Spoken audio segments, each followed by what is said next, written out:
Good morning. In today's session, I would like to discuss about organization structure. In this chapter, we will go like this: introduction, definition of organization and organization structure, organization analogy, characteristics of effective organization, principle of organization, types of organization structures, and departmentation. Generally, industry can be visualized into three functions, namely administration, management, and organization. Administration is the body which fixes the goals and targets of the industry.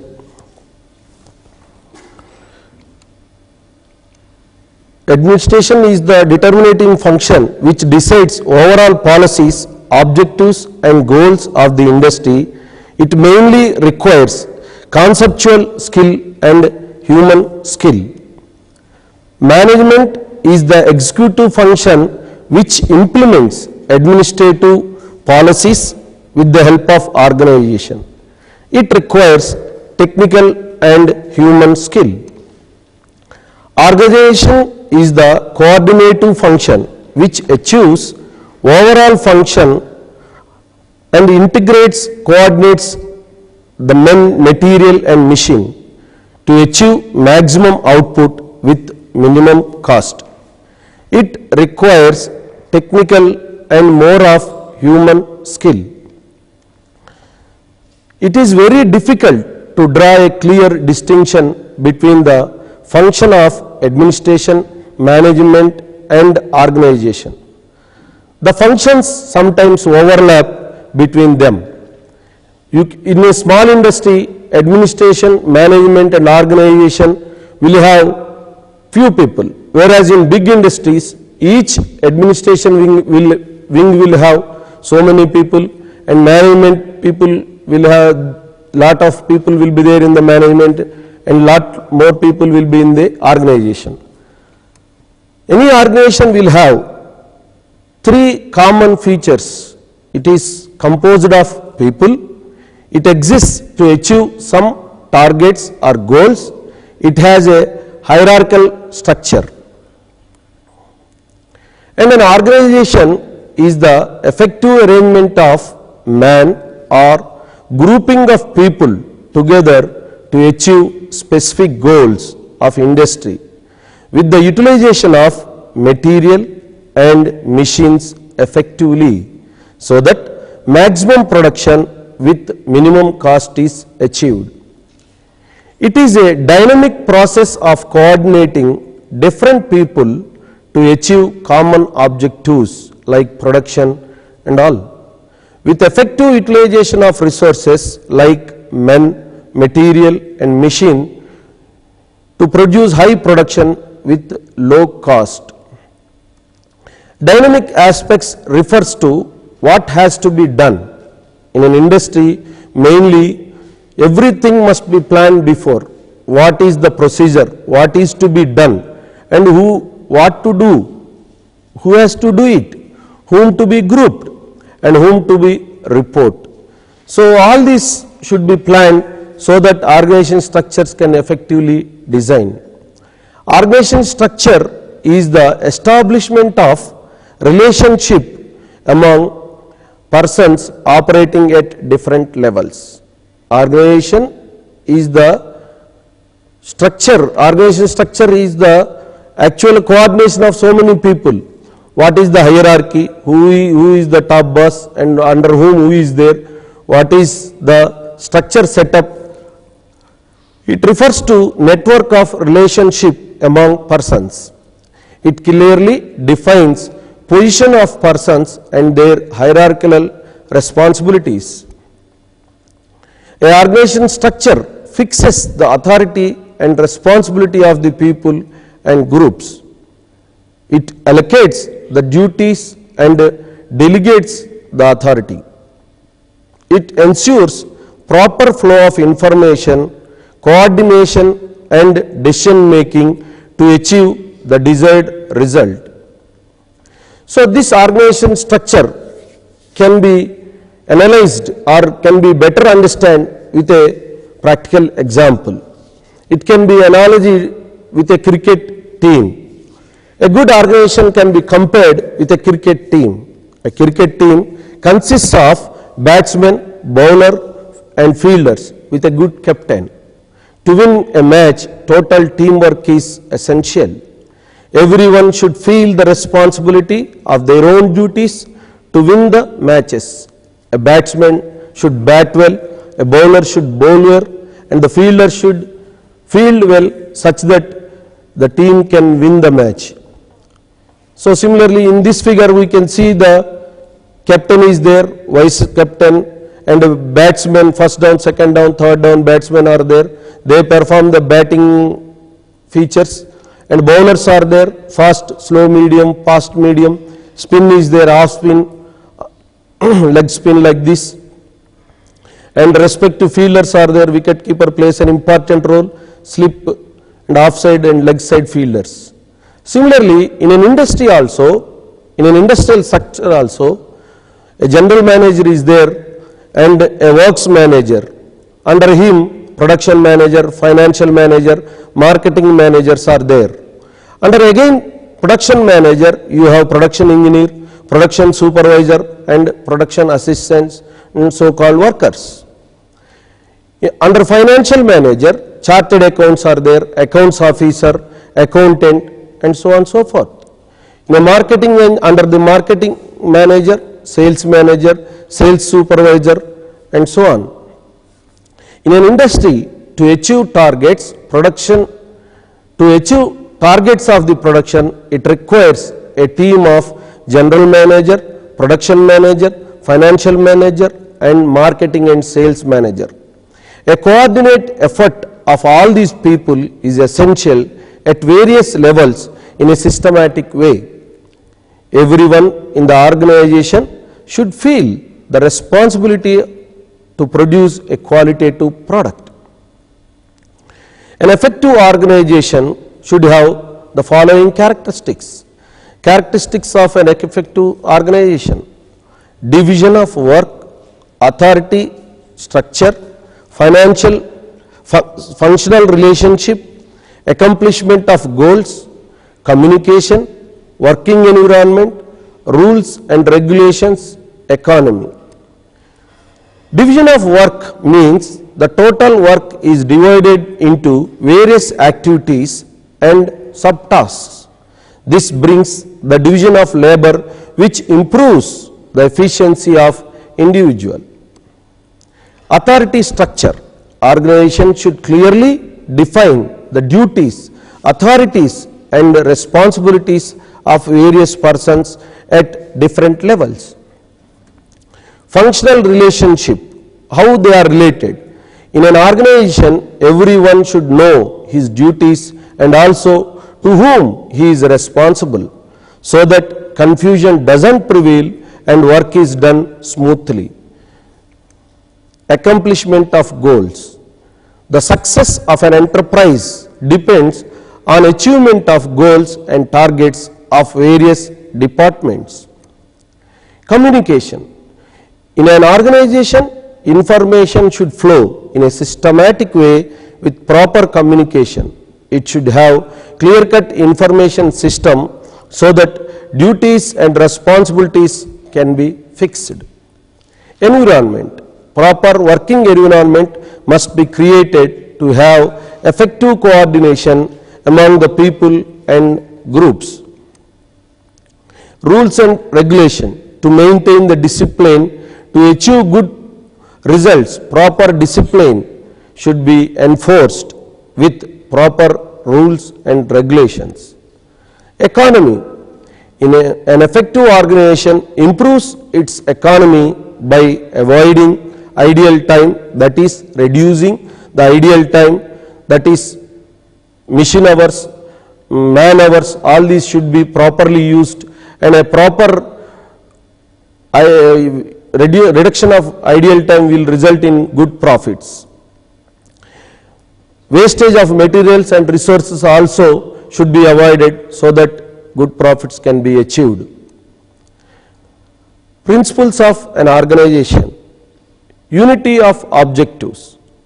It should have a clear and common goal for the total industry.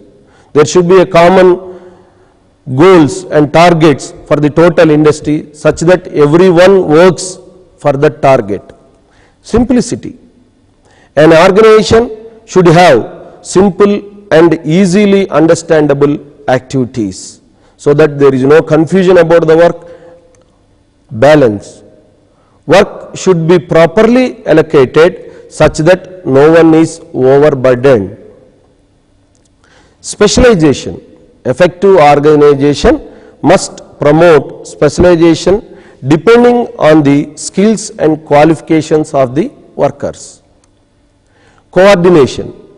Proper coordination of various departments and their activities is essentially for an active organization.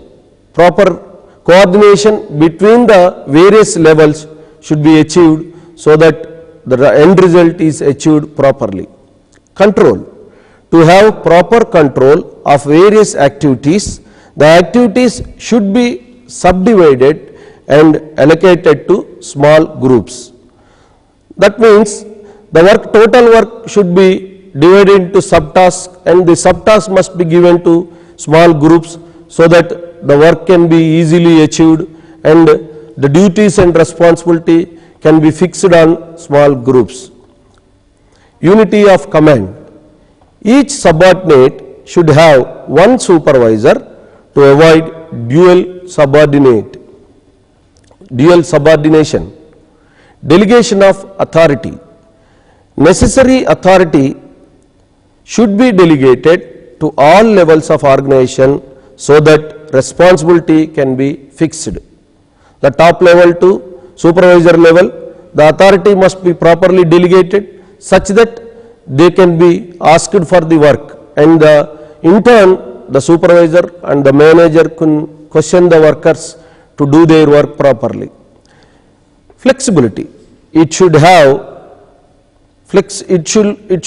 flexibility to accommodate changing circumstances of design and production. The advantages of a good organization. It increases cooperation and freedom. The workers can freely express their ideas and work freely. The environment is so that people can work well. It prevents duplication of work. A proper organization structure, the advantage of proper organization structure is it can avoid duplication of work so that the profits can be more. It makes communication easy. There are different types of communications: upward communication, downward communication, and horizontal communication between various levels. The boss will instruct his subordinate so that he works well. The instruction goes with a good communication. It minimizes conflict between individuals. A proper structure minimizes the conflict between the two bosses. It provides sound performance and merit rating so that they can be properly paid, and promotion channels, and all these can be accommodated with their performance and merit rating. It permits adequate control and expansion. Now let us see various types of organizations. Organization structure is concerned with proper allocation of tasks and delegation of authority.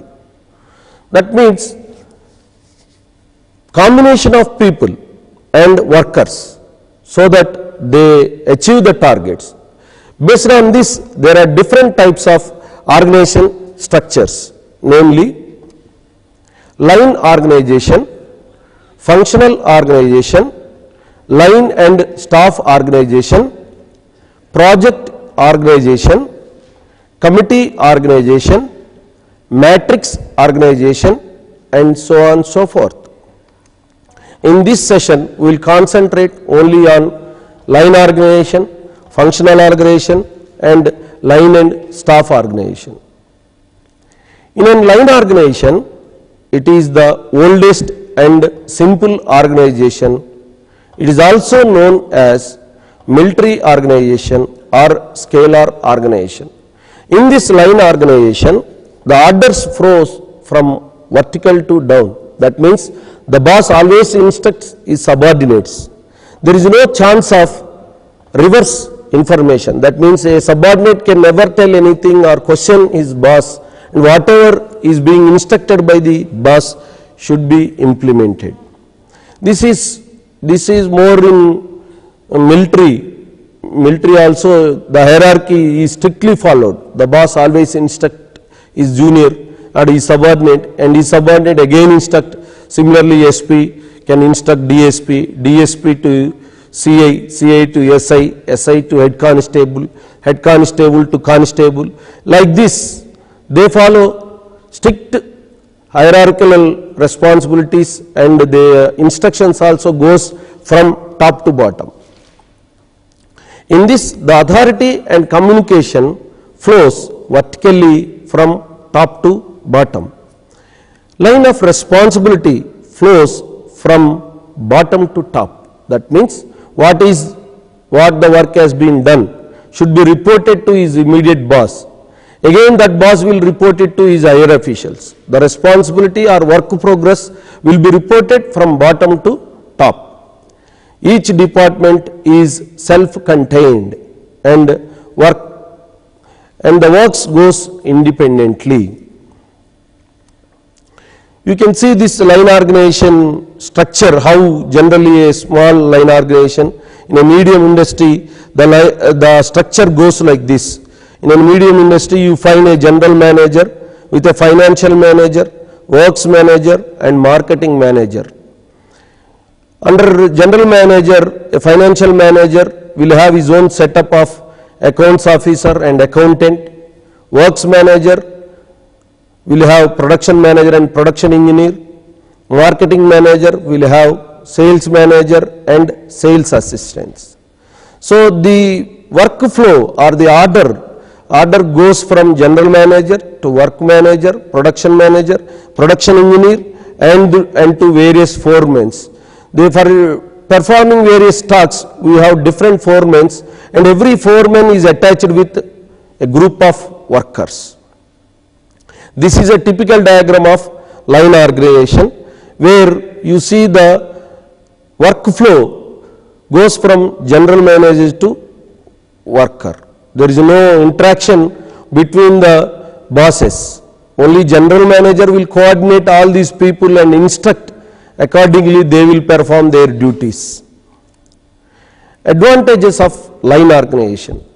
It is easy to establish and easy to understand and very simple to operate. It has a clear-cut authority and responsibility. Strict discipline is maintained. Quick decisions are taken because boss always takes the decision, and he takes on the spot. Whether it is good or bad, he takes a quick decision on the spot so that work is not hampered. So the communication is very easy because straight communication is there. Quick and easy communication always exists in line organization. The disadvantages of line organization. Overloading of departmental heads is the main drawback of line organization. Decrease in efficiency and workmanship. Because we are overloading the bosses, naturally their efficiency will decrease, and lack of specialization. A one man cannot perform all the duties, and he cannot be expert in all the fields. He may be expert in his own field, but he is poor in other departments. For example, there are different departments, production department, sales department. Let us take production and sales. A production engineer cannot show all his abilities in marketing and sales. So, a line organization lacks specialization. Bureaucracy exists. That means the power is always with the boss. Centralization of power always leads to favoritism, nepotism and bureaucracy. Upward communication is not entertained. That means no subordinate is allowed to speak or report adversely to the boss. Whatever the boss says, he should follow. So, no improper feedback is always a minus point in line organization. The line organization is suitable for small scale industries with limited workers and with limited departments, and which has a continuous process. Generally, small scale industries like sugar, paper and spinning industries will adopt this line organization. The main suitability is it should be a small industry so that this line organization can be effectively implemented. Functional organization. Functional organization is also known as staff organization. This is introduced by F.W. Tyler, and Tyler proposed that the industry should be the total industry should be divided into various functions and identify individual functions, and experts should be made in charge for individual functions and effectively work can be done. So, in this functional organization, authority and communication flows horizontal, whereas in line organization it flows vertically. Here it flows horizontally. It mainly depends on division of work on functional basis. Experts are made in charge for various departments.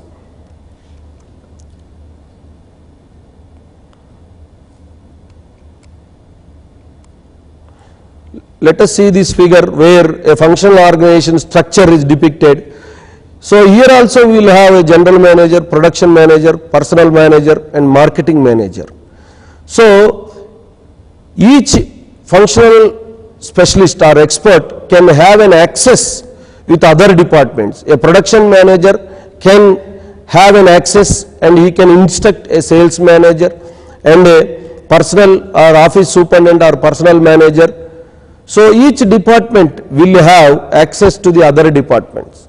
Similarly, a personnel manager can have access with the production foreman and a sales manager.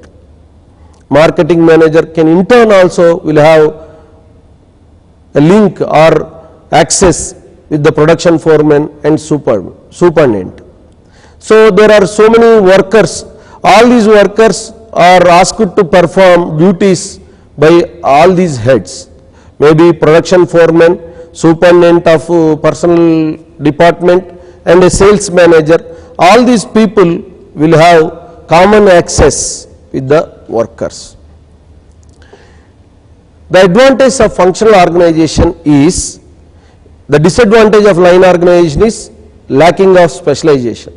That is avoided in this functional organization. So, special staff organization in turn is better known as experts are made in charges for various departments. These people are called staff. So, this specialist will work and naturally high quality of workmanship is achieved. Better supervision. So, each department head will have a proper understanding about his department. Naturally, the supervision is better supervision can be obtained. Standardization of product. Experts are working, naturally the product will be of high quality.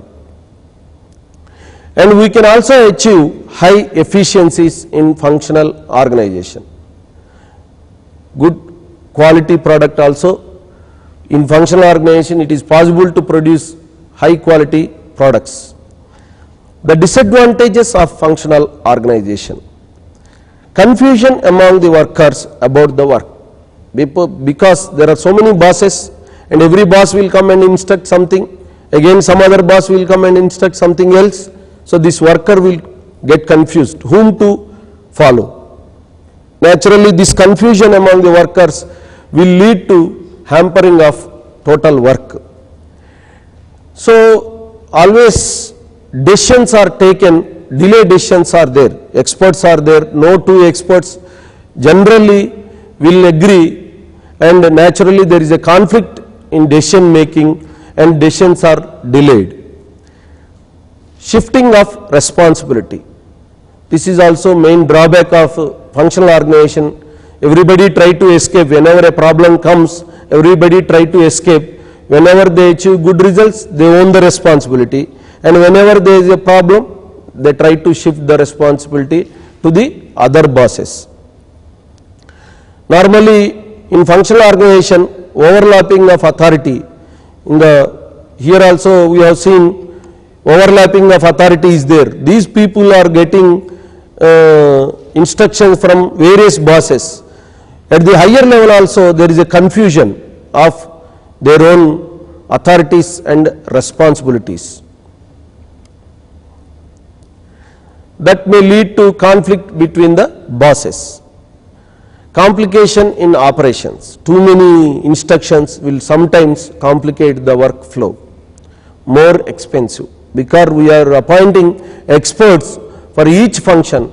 So production manager, high qualified production manager will charge more, sales manager, sales executives, personnel manager, financial manager, chartered accounts, and all these people will charge more to perform their duties. So overall the product cost may increase because of expensive salaries. This functional organization is suitable for medium and large scale industries like automobile industry and so on. The next one is line and staff organization. It is a combination of line and staff organization. All the good qualities of line organization and all the good qualities of functional organization are combined such that there is a proper structure is created and workflow smoothly. It makes use of advantage of both line organization and staff organization. It separates planning and doing. The main feature of this line and staff organization is thinking and doing is separated. That means staff are the thinkers, the specialists, the experts in each field will think and advise properly so that line people can do it properly. Staff are the thinkers and line are the doers. Specialists or experts are appointed to think and guide the total workflow. The staff does all the work of planning and designing. Line people are responsible for actual performance of the job. In a line and staff organization, experts are there always to advise the people. That means at up to some level the workflow will be horizontal and from then it is a vertical. So here in this figure we can see that feature. A general manager will be assisted by a chief engineer, production manager and a personnel manager. The internal will have a horizontal communication so that a better ideas and better decisions are taken. The internal give a setup production engineer there, a production engineer will have a planning engineer and a maintenance superintendent assisted by these people.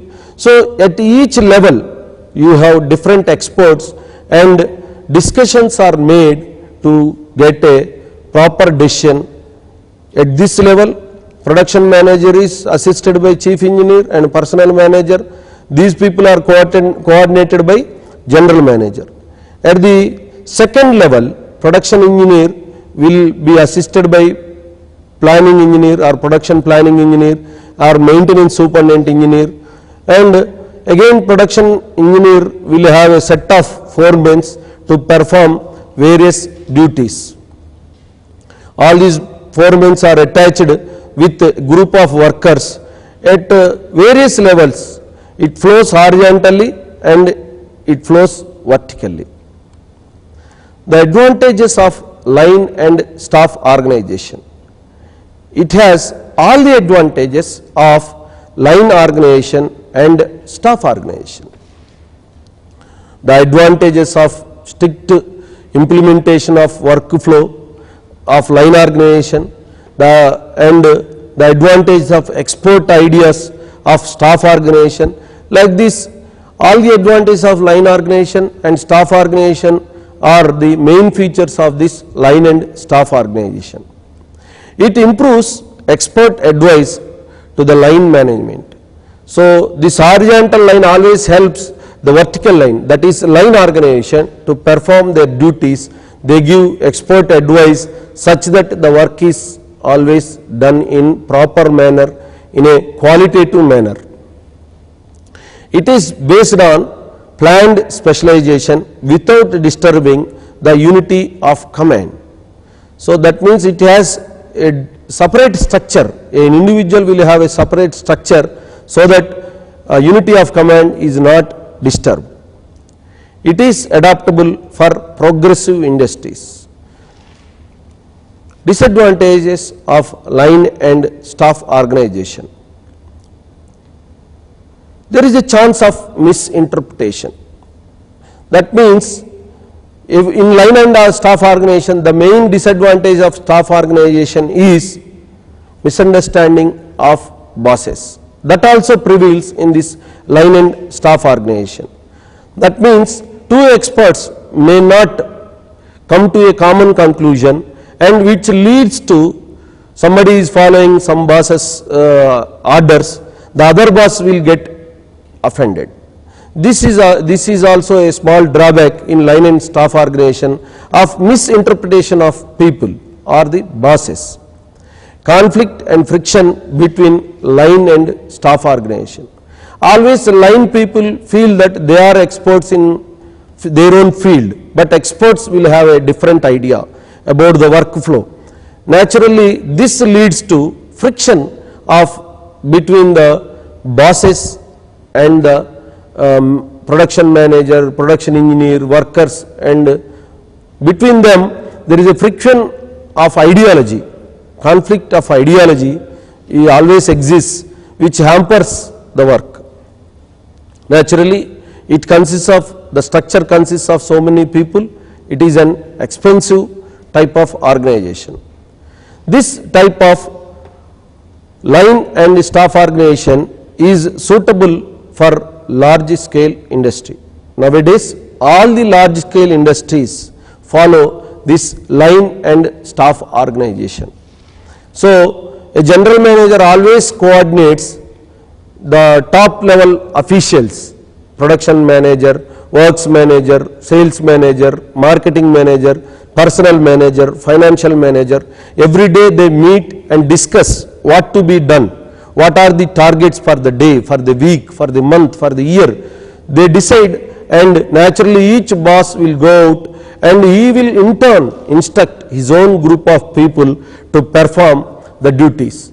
This is the beauty of line and staff organization. That is why it is adopted by most of the large scale industries like BHEL, and all the big industries will follow this line and staff organization effectively.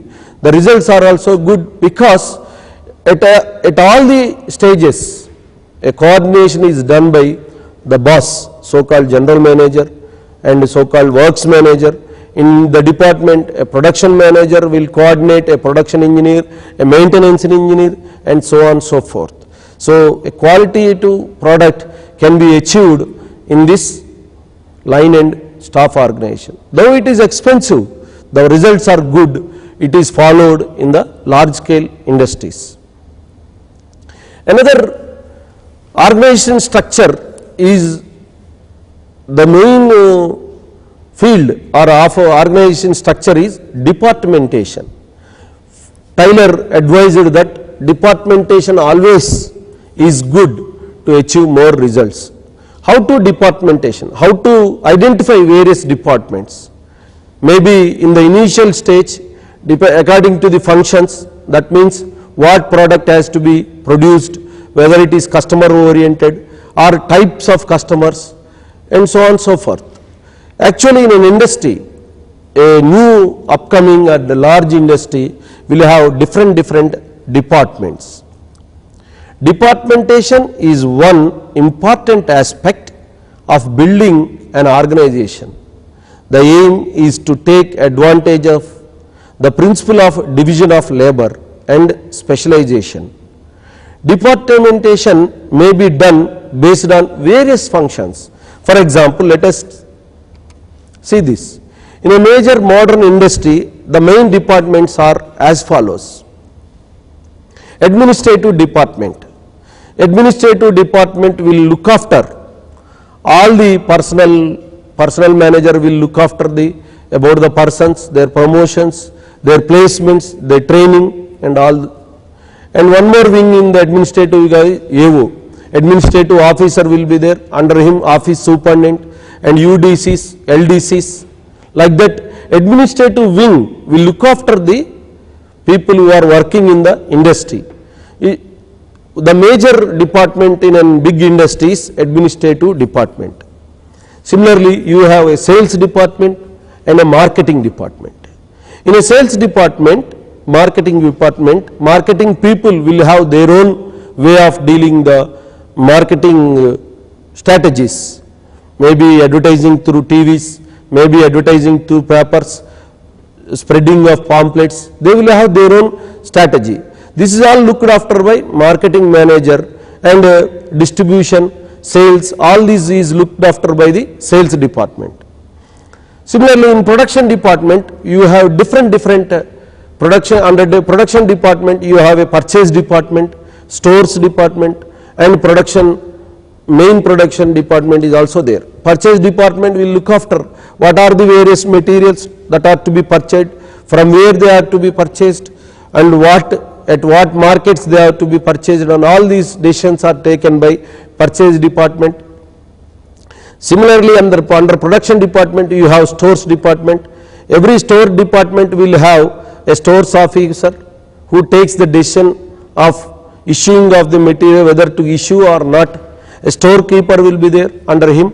So storekeeper will issue the materials according to the Indians given by the various departments.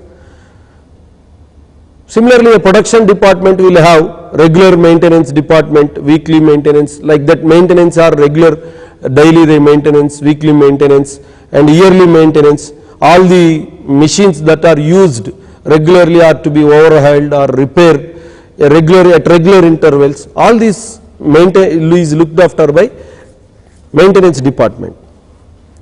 Similarly, you have a commercial department which looks after the commercial aspects. That means it deals with the banks, and it deals with the special bonus and special offers that are to be given for the product, for the fast moving of the product, and to improve the profits and all these things. These commercial departments will advise the people. In a big industry, you have R&D department, research and development department. This is also one of the important department which takes the feedback from the customers and improves the product to the needs of the customers. And again, accordingly, they will instruct the production manager to change his design, to shape and all these things. R&D, all the big industries nowadays are having this, spending lot of money on this R&D department. Research and development department will improve the quality, or the moving of the product into the market is based on the quality of the product. That can be achieved through regular changes of the product according to the customer's requirement. Similarly, in a large industry, you will have a separate personnel department which looks after the workers or the so-called people working in industry, their training and placement, starting from the appointment, training and placement, transfers, promotions, regular increments, and all these are looked after by personnel department. So, departmentation plays an important role in an organization structure to be an effective. Taylor advised such that proper departments are identified to make the work flow smoothly. So far, we have seen organization structure, what is an organization and what is an organization structure, and what is the effective factors that affect organization structure and the advantages of a good organization structure, and different types of organization structures, namely line organization, functional or staff organization, line and staff organization. We have seen the advantages and disadvantages of each type of organization, and it plays an important role. Whenever you want to adapt an organization structure, we should see the adaptability of the structure to our need. So, advantage and disadvantage of each type plays an important role, and the suitability of this mainly depends on the advantage and disadvantage of the organization structures. The last topic we have seen is departmentation. Departmentation is also an important factor in identifying the various departments. The work can be assigned to various departments so that the work is allotted to each department, and department people will effectively perform the duties such that high quality products and profitable production is done.